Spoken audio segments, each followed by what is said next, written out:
성경은 하나님의 말씀입니다. 하나님의 말씀으로 나의 가치관을 세우겠습니다.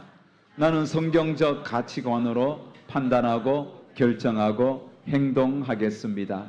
나는 오늘 주시는 하나님의 말씀에 귀를 기울여 듣겠습니다. 그리고 그 말씀에 순종하도록 힘쓰겠습니다. 아멘. 8월 마지막 주일인 오늘과 또 9월 한 달 동안 5주간 골로새서와 빌레몬서를 본문으로 최고의 주님이라는 주제로 말씀을 전할 것입니다.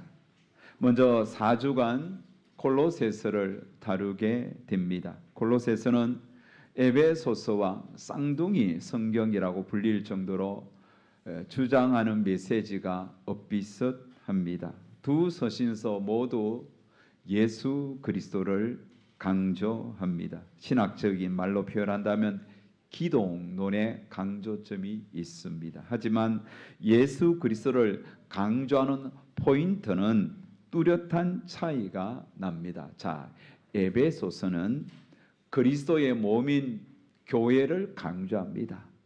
교회는 그리스도의 몸이다. 이것을 강조하는 것이 에베소서입니다. 그렇다면 골로새서는 무엇을 강조할까요? 골로새서는 교회의 머리는 그리스도다. 그리스도를 강조합니다. 교회의 머리는 그리스도다. 자, 에베소서는 그리스도의 몸인 교회를 강조하고 골로새서는 교회의 머리이신 그리스도를 강조하고 골로새서는 그리스도 또 에베소서는 교회, 그리스도의 몸이신 교회를 강조하는 것입니다. 그래서 에베소서 주장처럼 그리스도의 몸은 교회입니다. 그러게 교회 다니는 저와 여러분은 교회로서 그리스도의 몸을 더럽히지 말아야 됩니다.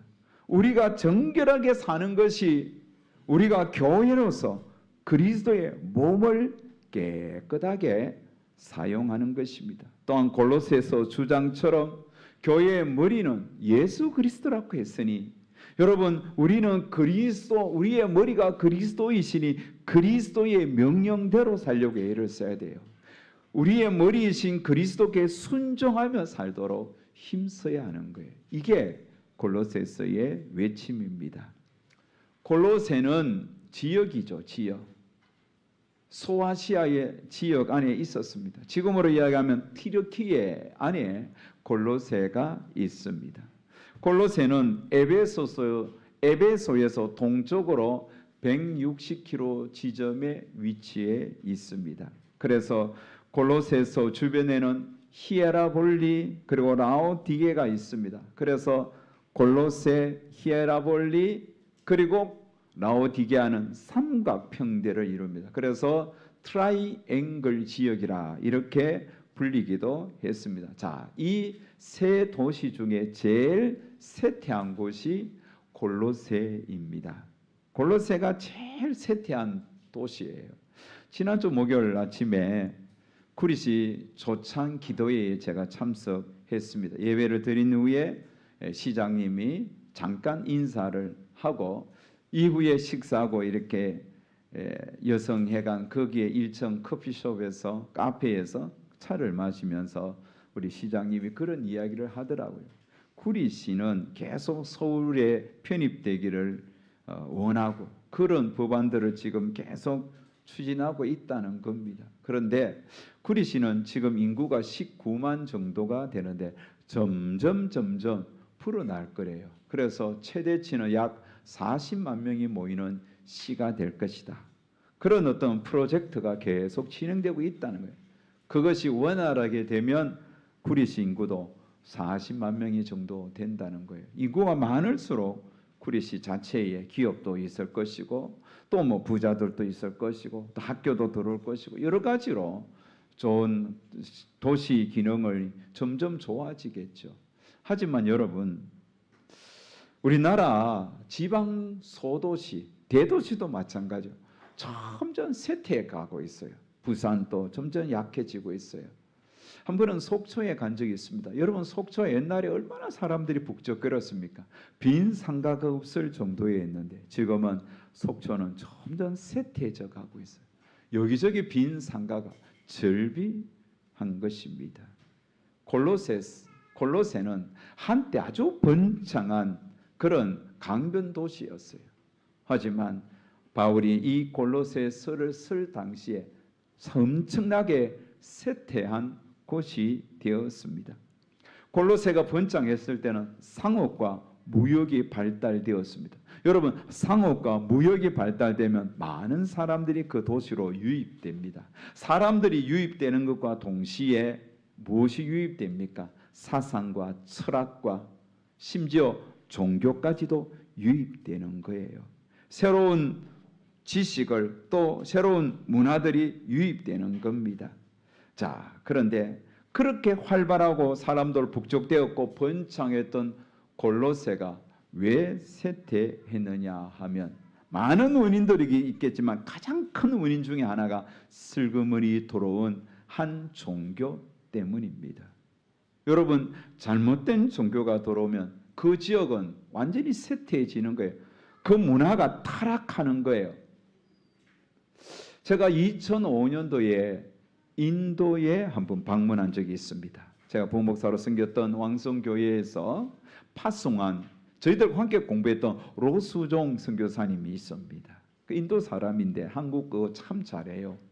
그분이 한국 진해경 선교사님과 결혼해서 왕성교회 파송을 받아 인도 캘커타에 그레이스 처치라는 교회를 개척하고 건물을 하나 매입하고 리모델링을 다 했습니다. 그래서 봉헌 예배를 입당 예배를 드리는데 당시 담임 목사님이 바빠서 가시지 못하고 제가 대신 가서 입당 예배에 설교를 했습니다.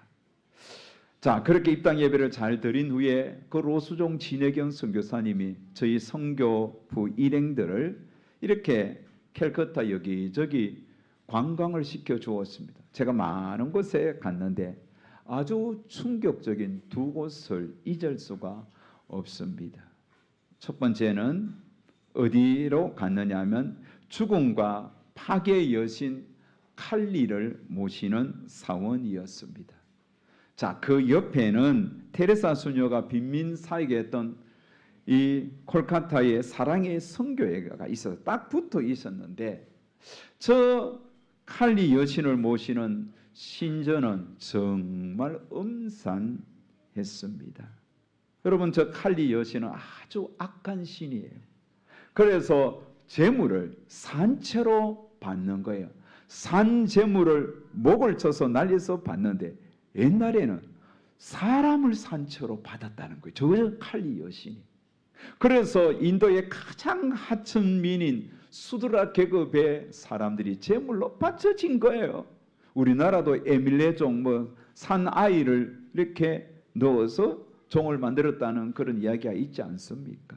근데 그게 너무 잔인해서 지금은 염소를 산채로 이렇게 깨끗하게 씻겨서 목을 쳐서 그렇게 지금도 칼리 여신에게 바치는 거예요. 제가 갔을 때 그 염소가 이렇게 목을 딱 고정시키는 그 염소 틀이 있더라고요. 그게 염소가 이렇게 딱 잡혀 있는 모습 보는데 거기에는 막 얼마나 그 비릿한 피 냄새가 나는지 많은 염소를 산채로 칼리 여신에게 제물로 바쳤다는 거예요.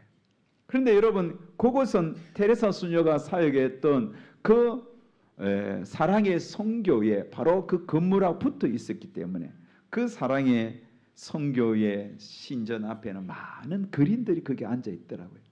그런데 그 그림들의 모습은 눈동자에 초점이 없어요. 제가 볼 때는 정말 짐승처럼 보이더라고요. 눈동자 하나에 초점이 없고 힘이 없어요. 그러면서 가는 사람에게 구걸 아는 거예요. 제가 물었습니다. 선교사님, 왜 저 사람들이 눈동자가 저렇게 희미하고 흐릿합니까? 저 사람들은 자신의 운명을 받아들인대요. 자신들은 가장 천민 계급으로 그 인도의 계급 사회에서 가장 천한 수드라로 태어난 것을 신의 뜻으로 받아들인 거예요. 여러분, 그 신을 받아들이는 그들의 삶은 전혀 발전의 여지가 없어요. 주면 먹고 그렇게 여러분 거리에서 먹고 자고 하면서 얼마나 많은 사람들이 죽어 나가는지 몰라요. 무엇이 그렇게 만들었습니까? 그들이 섬겼던 신이에요. 그 힌두교 신이단 말이에요. 잘못된 종교 때문에, 그 악한 종교 때문에, 칼리 여신이라는 이런 섬기는 잘못된 우상 숭배 때문에 그 나라는 지금도 그렇게 고통당하고 있는 거예요. 자, 또 한 곳 충격받은 곳은 어디냐면 그 유명한 겐지스 강입니다. 인도인들이 가장 성스럽게 여기는 그곳은, 여러분 그곳에서 사람들이 겐지스 강에 들어가 몸을 씻으면서 자기의 죄를 씻는다고 하고 죽어서 그곳에서 화장되어 강물에 뿌려지기를 원한, 제가 갔을 때도 얼마나 많은 시신들이 태워지고 있는지 몰라요. 하루에 300구 이상이 태워진다는 거예요. 심지어는 시신이 그 강에 둥둥둥 떠다녀요. 제가 볼 때는 오물투성이에요. 얼마나 냄새가 역겹고 정말 더러운지 차마 눈 뜨고 보지 못하겠는데 인도인들은 거기다 가서 몸을 씻는 거예요. 그게 힌두교예요. 우리가 말레이시아 갔을 때 힌두교 사원도 보지 않았습니까? 얼마나 그 역겹습니까? 지저분합니까? 이렇게 여러분 그곳을 지배하는 그 힌두교라는 그 우상의 신이, 그 지저분한 종교 때문에 인도는 지금까지도 사람의 바뀌지가 않는 거예요. 지금도 여전히 그 큰 강이 오염되고 있고 더럽혀지고 있다는 겁니다. 설교를 준비하면서 우리나라를 생각했습니다. 지난주에도 제가 영상을 보여드리면서 말씀을 전했듯이 우리나라는 여러분 불교와 유교 문화권 속에서 각종 우상을 섬겼던 나라 아닙니까? 그런데 140년 전에 언누드 선교사, 아펜젤러 선교사, 토마스 선교사, 이런 수많은 선교사들이 와서 복음을 뿌렸잖아요. 복음은 무엇입니까? 하나님을 사랑하고 이웃을 사랑하는 것이 복음의 핵심입니다. 하나님을 사랑하도록 하기 위하여, 하나님을 사랑하기 위하여 각 지역에 교회가 세워져 그 교회는 그 지역을 계몽시켰어요. 그 지역을 깨웠어요. 그 지역을 섬겼어요. 하나 또 이웃을 사랑하기 위하여 학교를 지었고 복지관을 지었잖아요. 제가 논문을 쓰면서 한국의 복지관을 쭉 조사해 보니 70%가 기독교 재단에서 세운 복지관이에요. 그만큼 여러분 이 나라의 복지에 앞장섰던 종교가 기독교단 말이에요. 지금 또 여러분 뭐 아동센터라든지 또 노인복지센터라든지 주간보호센터라든지 대부분 여러분 그 운영자가 기독교인이에요. 그게 기독교 정신이에요. 그리고 국민들을 계몽하기 위하여 학교가 많이 세워졌잖아요. 그 학교에 기독교 사학들이 지금도 얼마나 많습니까? 이렇게 복음이 들어왔기 때문에 우리나라가 잘 살게 된 거예요. 우리나라 여러분 불교, 유교 계속 섬겨봐요. 여전히 우리는 옛 간섭에 엉배해 있었을 것입니다. 당시 여러분 다시 골로새에 이야기를 합니다. 많은 문화와 사람들이 유입되면서 조용하게 스며들은 종교가 무엇입니까? 잘못된 사상이 무엇입니까? 그것은 바로 그노시스주의입니다. 영지주의입니다. 영지주의는 여러분 이원론입니다. 육은 악하다, 영은 선하다. 그래서 영지주의가 침투한 그 지역에는 두 가지 현상이 일어나는 거예요. 첫 번째 현상은 방종과 쾌락주의입니다. 육은 악하니까 이 육을 방종에 내버려 두는 거예요. 쾌락에 넣어주는 거예요. 음행을 저지르도록, 쾌락에 빠지도록 그냥 내버려 두는 거예요. 왜? 육은 악하니 이거는 뭐 악한 대로 내버려 둔다는 거예요. 두 번째 여러분 영지주의가 들어온 그 지역은 어떤 현상이 일어나면 지나친 금욕주의입니다. 육이 악하니 육을 금식하고 육을 계속 학대하면서 무릎으로 뭐 계단을 기어 올라가면서 이렇게 육을 학대하면서 좀 더 거룩해지려고 하는 거예요. 그래서 금식하고 날과 절기 뭐 이런 각종 그런 절기를 지키려고 애를 썼던 겁니다. 자, 골로새에 영지주의가 들어왔는데 골로새는 두 가지 현상 중에 어느 현상이 많이 드러났습니까? 두 번째, 금욕주의가 많이 드러났는 거예요. 그래서 철저하게 금식하지 않거나 절기나 날을 지키지 않으면 사정없이 비판했어요. 야, 예수 믿는 거 그것으로 전부가 아니야. 금식해야 돼. 날을 지켜야 돼. 초하루 절기를 지켜야 돼. 이러면서 막 각종 절기를 지키라고 금식하라 그러고 끊임없이 교회를 공격했던 자들이 영지주의입니다. 그래서 바울은 골로새 교인들을 향하여 이렇게 권면했습니다. 2장 16절 17절은 우리 다 같이 읽을까요? 시작. 마시는 것과 절기나 초하루나 안식일을 이유로 누구든지 너희를 비판하지 못하게 하라. 이것들은 장래의 일의 그림자이나 몸은 그리스도의 것이니라. 아멘. 자, 이렇게 이상한 철학과 사상으로 인하여 골로새는 점점 쇠락의 길로 갔던 거예요.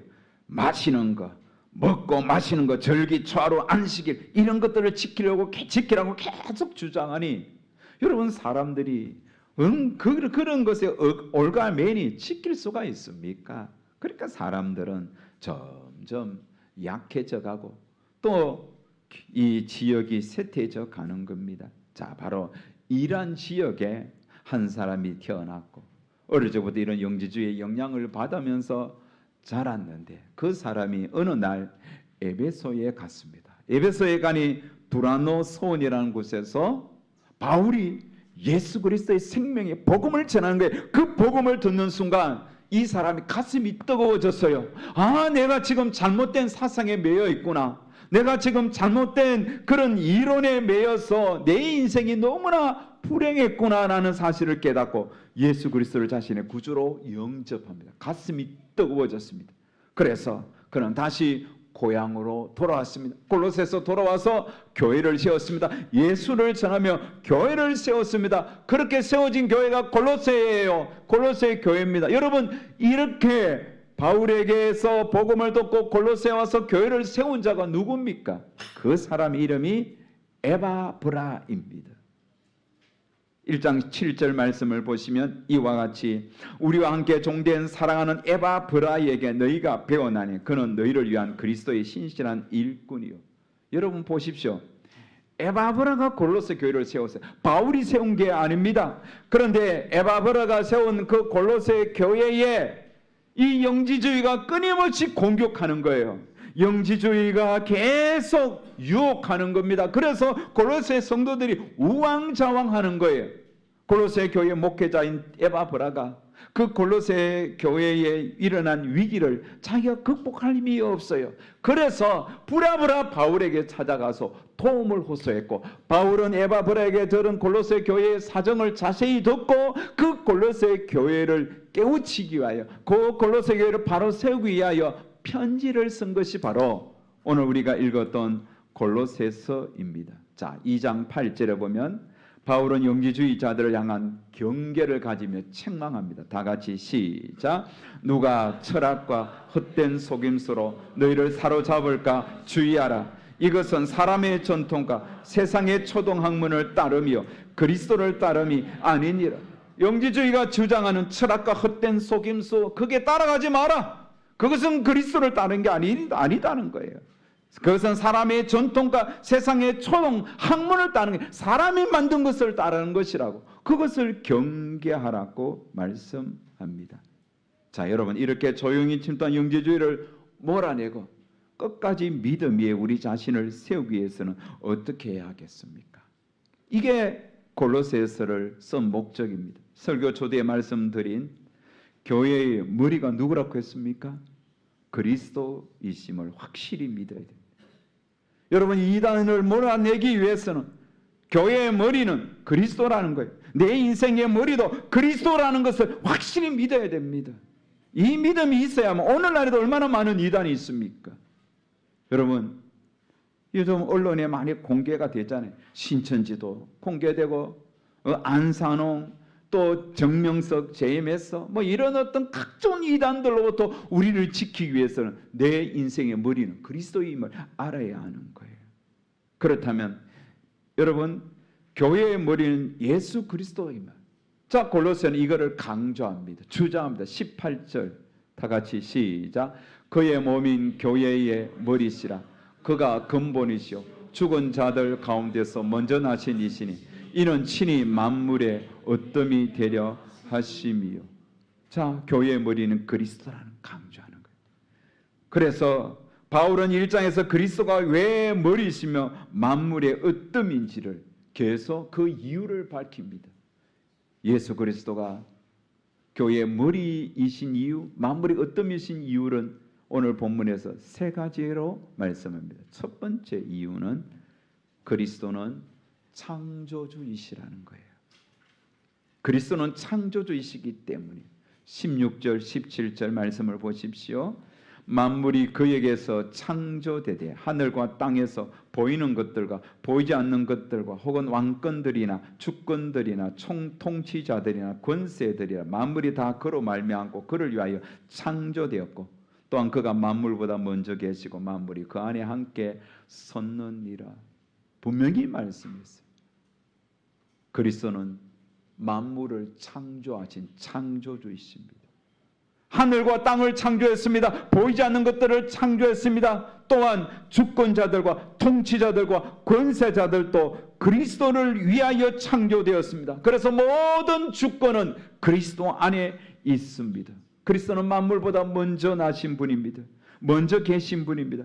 만물은 그리스도 안에서 존속되는 겁니다. 창조주이신 그리스도는 만물의 최고의 존엄이시고 만물의 어뜸이 됐습니다. 그러니 교회의 머리는 당연히 그리스도가 되는 거예요.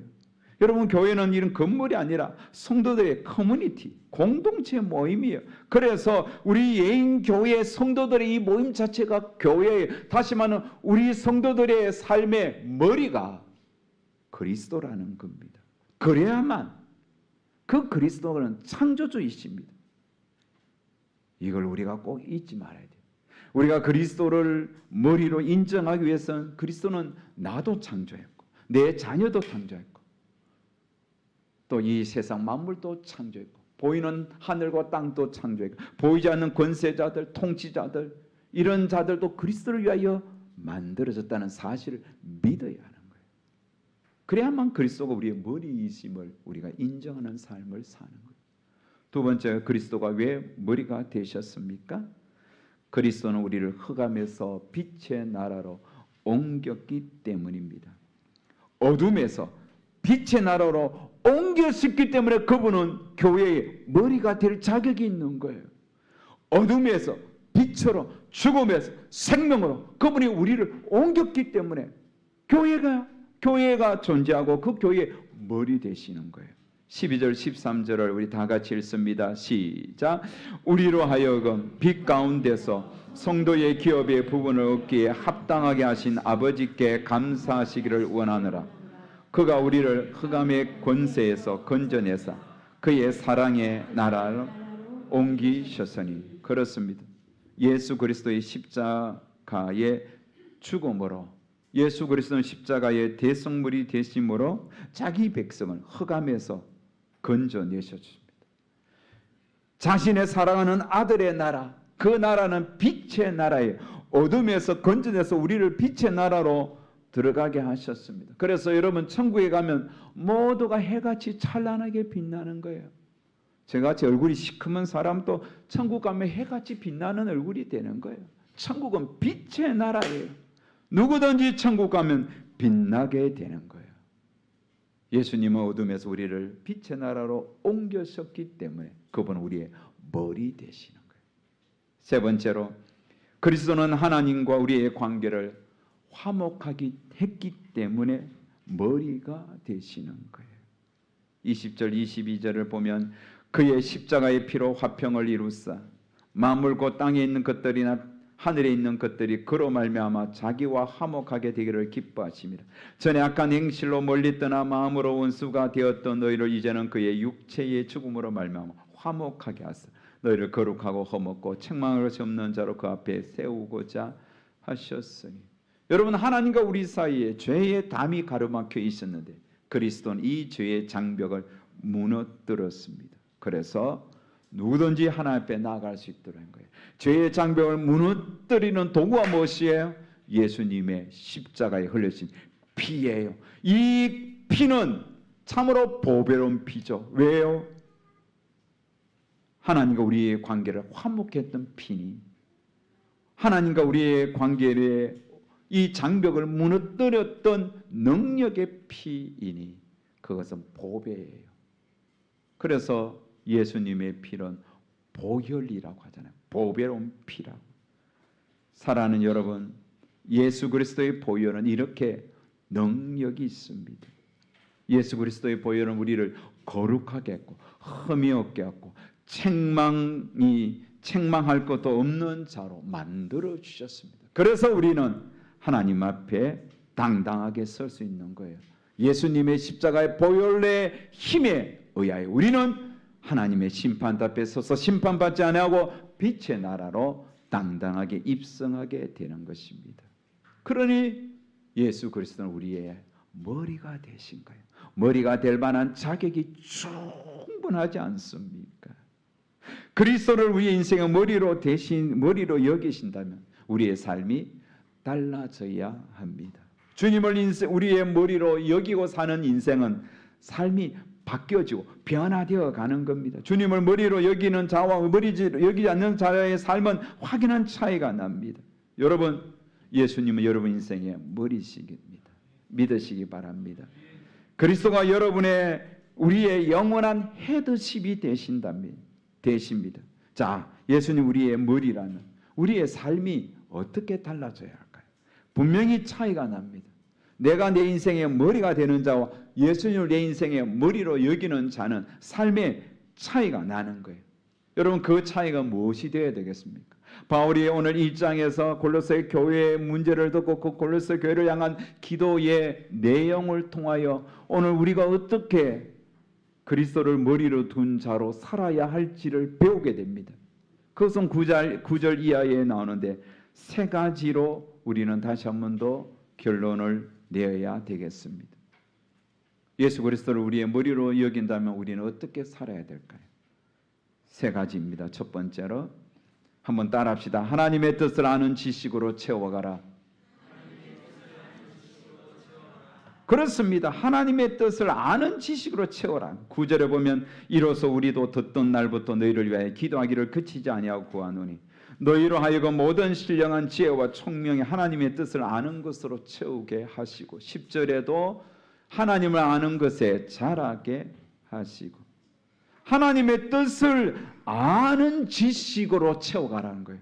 내 지식이 하나님을 알기 위하여 힘쓰라는 거예요. 어떻게? 나의 모든 총명과 나의 모든 지혜를 다해서 신령한 지혜와 신령한 총명을 다해서 하나님을 알아가는 지식이 채워져야 한다는 거예요.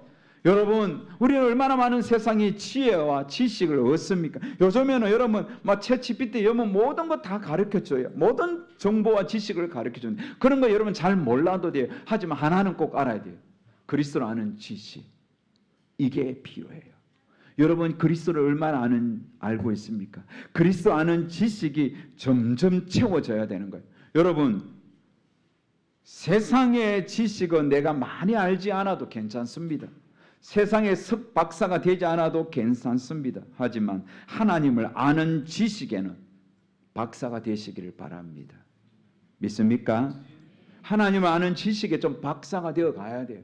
좀 더 많이 알기 위하여 공부하셔야 돼요. 오늘 이 설교가 여러분은 어렵습니까? 여러분, 오늘 이 말씀을 여러분에게 지식으로 채워져야 돼요. 하나님을 아는 지식이 점점 늘어나야 돼요. 그래서 계절을 보면서도 하나님의 창조주 하나님을 깨달을 수 있는 지식이 있어야 돼요. 이 가을을 보면서, 겨울을 보면서, 봄을 보면서, 이 여름을 보면서 이렇게 여러분 나무에서 잎이 피어나고 무성하게 자라고 가을에 떨어지고 앙상한 가지에서 다시 생명이 움트는 봄을 보면서 사계절을 운행하고 계신 창조주 하나님을 아는 지식이 여러분에게 있어야 하는 거예요. 그게 여러분 하나님 아는 지식 아닙니까? 우리의 모습을 보면서 점점 이렇게 세월에 따라 주름도 깊어지고 머리도 희끗희끗해지는, 몸도 약해지는 내 몸을 보면서도 내가 하나님의 창조 섭리에 따라 이렇게 익어가고 있구나. 이렇게 하나님 아는 지식을 여러분 채워가야 돼요. 벌레 한 마리를 보면서도 이런 계절의 변화를 보면서 태풍을 통하여 온 바다를 뒤집어서 다시 바다를 새롭게 하는 모습을 보면서도 하나님을 아는 지식이 늘어나요. 히저 위리의 찬양 가사를 보면요, 그가 얼마나 작은 것에서도 하나님 아는 지식이 충만해지는지 정말 아름다운 찬양을 만들지 않습니까? 부부도 여러분 20년 30년 살면 부부가 서로를 너무 잘 알아요. 그런데 예수님을 20년 30년 믿었는데도 예전보다 하나님 아는 지식이 더 못하다면 이게 문제잖아요. 하나님과 이혼 상태예요. 이혼 상태. 20년 30년 하나님을 더 깊이 알아가면 알아갈수록 하나님을 아는 지식도 점점 많아져야 돼요. 하나님 아는 지식에 박사가 되어야 되는 거예요. 그래서 여러분의 모든 지혜와 총명을 다 동원하여 하나님 아는 지식에서 자라나야 됩니다. 존 칼빈이 쓴 위대한 역작 기독교 강요가 있어요. 기독교 강요 얼마나 두껍습니까? 제가 이번 주 수요일부터 기독교 강요 내용을 가지고 설교로 만듭니다. 기독교 강요 첫 번째 첫 주제가 뭐냐면 하나님을 아는 지식과 나를 아는 지식을 강조하는 거예요. 하나님을 알고 나를 알아야 되는 거예요. 하나님이 만드신 나를 알아야 되는 거예요. 하나님을 아는 지식과 나를 아는 지식이 동시에 채워져야만 하나님의 자녀답게 겸손하게 살아갈 수 있는 거예요. 여러분, 하나님을 얼마나 아십니까? 아는 지식이 풍성해지도록 힘써야만 우리의 머리가 그리스도이심을 인정하는 거예요. 두 번째, 우리 다 같이 읽읍시다. 시작. 주께 합당하게 행함으로 주를 기쁘게 하라.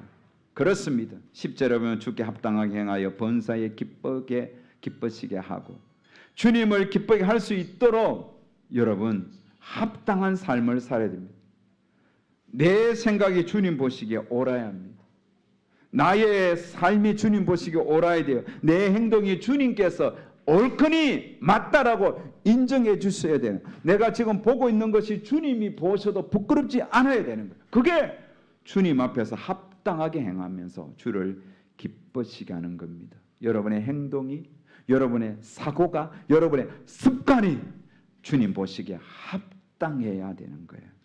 그래야 하나님이 내 인생의 머리가 되신 거예요. 세 번째로는 같이 읽을까요? 세 번째, 시작. 선한 일에 열매를 맺어라. 10절에 보면 모든 선한 일에 열매를 맺게 하시고, 그렇습니다. 그리스도 우리의 머리이심을 인정하는 삶을 살기 위해서는 선한 일에 열매가 맺어야 되겠습니다. 우리가 8월 성경 열심히 로마서 16장 19절 암송했지 않습니까? 선한 데는 지혜롭고 악한 데는 미련하. 선한 데 지혜로하라고 하지 않습니까? 여러분, 선한 일은 머리로 생각하면 돼. 이거 선한 일이다. 머리로 아무리 그려도 소용이 없습니다. 여러분, 선한 일은 바로 행동하는 거예요. 선한 일은 행동으로 옮기는 거예요. 여러분, 저를 자랑하려고 하는 게 아닙니다. 선한 일에는 행동하셔야 돼요. 여러분, 제가 칼럼에도 여러 번 썼습니다. 선한 일은 행동하는 거예요. 하나님께서 감동 주실 때 행동하는 거예요. 지난주 선한 일 하나 했습니다. 제 동기 목사님 그 선교 센터가 불이 났어요. 다 태워버렸어요. 그래서 우리 상인 총무님이 좀 돕기 계좌번호 알려달라고 해도 안 가르쳐주는 거예요. 제가 다시 전화했습니다. 목사님, 우리 동기들이 이 소식을 듣고 안타까워하면서 좀 십시일반 보태려고 하는데, 도와드리려고 하는데 계좌번호 좀 가르쳐달라고 가르쳐 주었습니다. 공지를 하고 우리 동기들이 그렇게 그분을 위하여 십시일반 마음을 드리고, 저도 곧바로 내가 있는 것 딸딸 끌고서 그분에게 보내드렸습니다. 이게 선한 일이잖아요. 하나님께서 선한 일을 행동하도록 우리에게 보여주신다면 주저하지 마세요. 그냥 하는 거예요. 이렇게 선한 일에 열매를 맺어야 합니다. 머리로 그리지 마십시오. 선한 일은 계속 열매를 행동함으로 열매가 맺도록 하셔야 돼요. 그게 바로 그리스도가 우리의 머리이심을 우리가 믿는 자의 삶입니다. 말씀을 맺겠습니다. 여러분, 골로새 지역에 잘못된 종교, 잘못된 사상이 들어오니까 그 지역 사람들을 타락시켰고 그 도시를 쇠퇴하게 했습니다. 잘못된 종교, 잘못된 교리, 잘못된 예배는 타락한 문화를 만들고 타락한 사회를 만듭니다. 하지만 옳은 종교, 옳은 사상, 진리가 유입되면 그 진리는 지역을 살리고 사람을 살리고 나라와 민족을 살리는 거예요. 그게 바로 복음이에요. 그게 예수 그리스도예요. 우리 인생에 예수 그리스도가 들어왔기 때문에 우리는 이렇게 지금 가치 있는 삶을 살아가는 거예요. 정말 남다른 삶을 사는 거예요. 얼마나 큰 은혜입니까? 얼마나 큰 복입니까? 바로 그는 여러분, 저와 여러분이 우리의 인생의 머리를 그리스도로 여기고 그리스도에게 복종하고 그리스도의 말씀에 순종하고 그리스도의 말씀에 실천하면서 진실하게 살아갑시다. 그렇게 주님의 기쁨이 되시기를 주의 이름으로 축복합니다.